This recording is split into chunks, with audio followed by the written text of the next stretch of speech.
Hi and welcome to this week's live trading, and Happy New Year to you as well.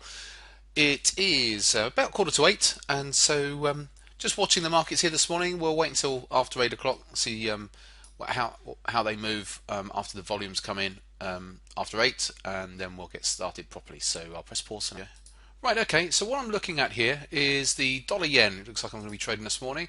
If we go out to the 4-hour charts, it's done a nice rally into my upper bands here, the white lines on my 4-hour charts, so it's rallied into that area. And then if I take it back down to the 5-minute chart, it's diverging between these two peaks. So I'm just waiting for it to close back inside the bands, and then I'm going to put a short on. We've got a downwards facing hourly 20 moving average, so I usually quite like that as well. The overall trend has obviously been down on the intradays. It's had a nice bounce, but we'll see if we can get some pippage out of this. I'll see where the 8 a.m. pivot comes in. I will use that as a potential target. Depends on where it's at. It might be enough, but I think we're at some sort of resistance area now. It's possible that I get stopped out and then have to have another go, because sometimes when you do these types of trades and with a relatively tight stop, you can get nicked out and then you have to give it another go. So I'll put 2 units in this morning, just 2 units in. So anyway, we'll see where we get to. I think there'll be enough pippage to make some out of it. So we have got 2 minutes to go, so I'll press pause.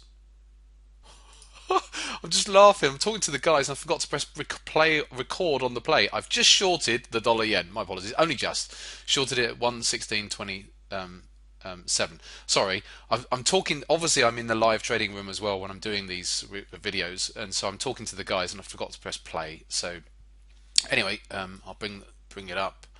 I'm not going to be able to avoid that, am I? Oh well. Okay, so here's the dollar yen position. So two units short at an average of 127. So I've just put the 2 units in at the moment. Ignore this trade up here. That's a swing that I've just had this week on the euro dollar. A little swing on that. So I'm managing that one out over the coming days. So I'm just going to get the stops in. So I'm going to pop the stop above the high here at 116.14. We've got the morning pivot down there at 116.10. That's quite nice. I'll certainly be looking to take 1 unit off if we can get down to there. That'd be a nice 17 pip target. So I'm just going to get the stops in for now, and then I'll press pause. Right, okay, just back. So here's the 8 a.m. pivot. This black line just coming in here at 116.10.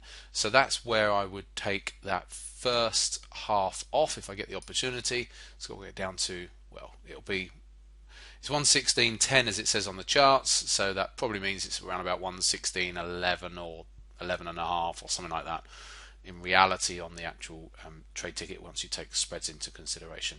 So anyway, I shall press pause and we'll come back to this. Might want to bounce here, might not, might want to bounce. We've come down to the 21, the blue line here, the 20 or 21, whatever you use.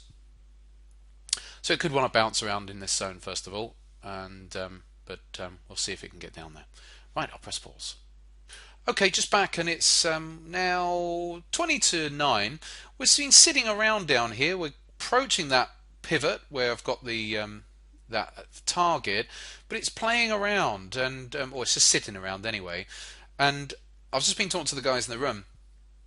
I've just got to finish off getting ready, so I can't wait for it. So I've put a limit order in. Actually, let's bring that limit order up.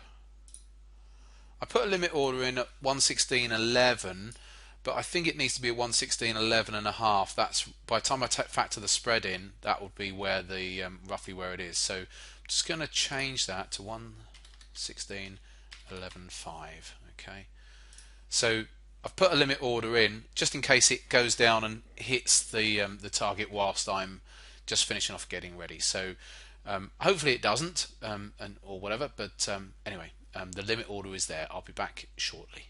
Right, just back, and look, I was just literally talking to the guys saying, oh right, it was just still delaying, and it's now, just while I've been looking away, it's gone and hit that first target. The ticket's gone, the limit order's been hit, so as it's hit that. So at least we've hit the first target. Let's now go and have a look at what that second target was going to be. My second target was going to be this towards this lower band, I think, on the hourly charts. So I think that's what I was going to be looking towards, this lower band on the hourly chart. So I'm just going to have a look at the 4-hour time frame here.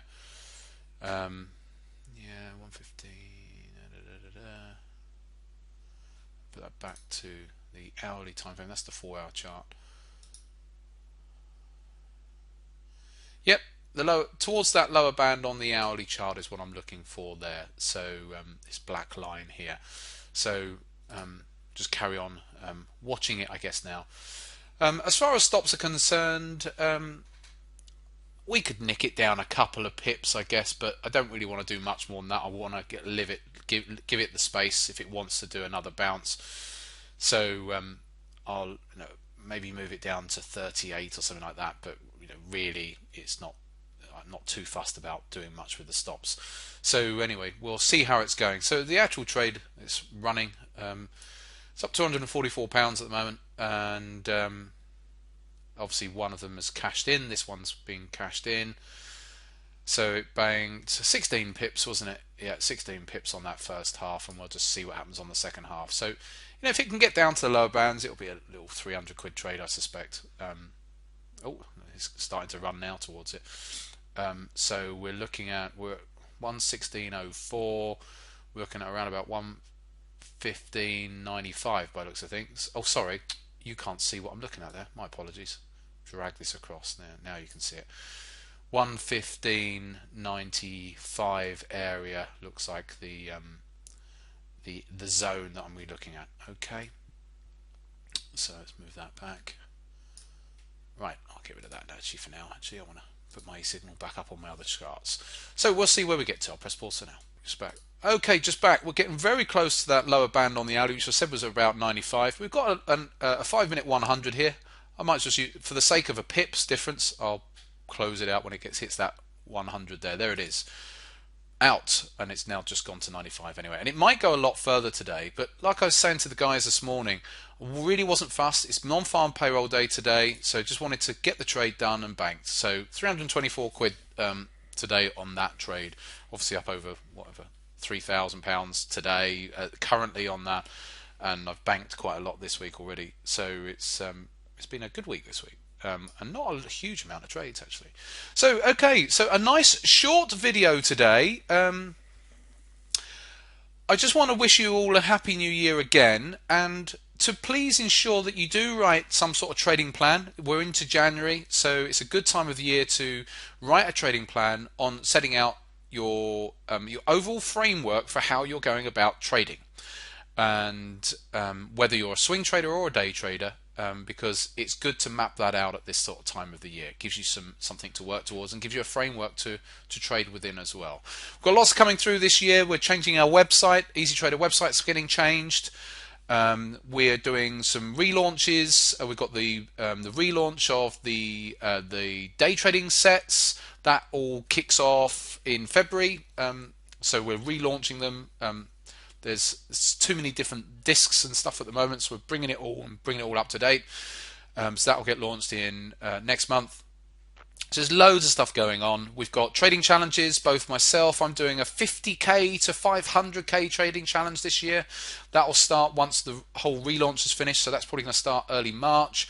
And I believe Kim's going to be doing a trading challenge for people who, what we always have to understand is that there's a lot of traders out there who trade with £1,000 or £2,000 in their trading account. So Kim's going to do a separate trading challenge. I think it's going to be again in the spring as well, but probably over a shorter period for people who might only have a couple of thousand in their account. So Kim's going to cover that off. So we've got a couple of different trading challenges going on this year as well. So a big year ahead of us this year with everything that we're going to be doing. So, and there's a lot more to come outside of that as well. So have a great weekend, and I'll see you next week.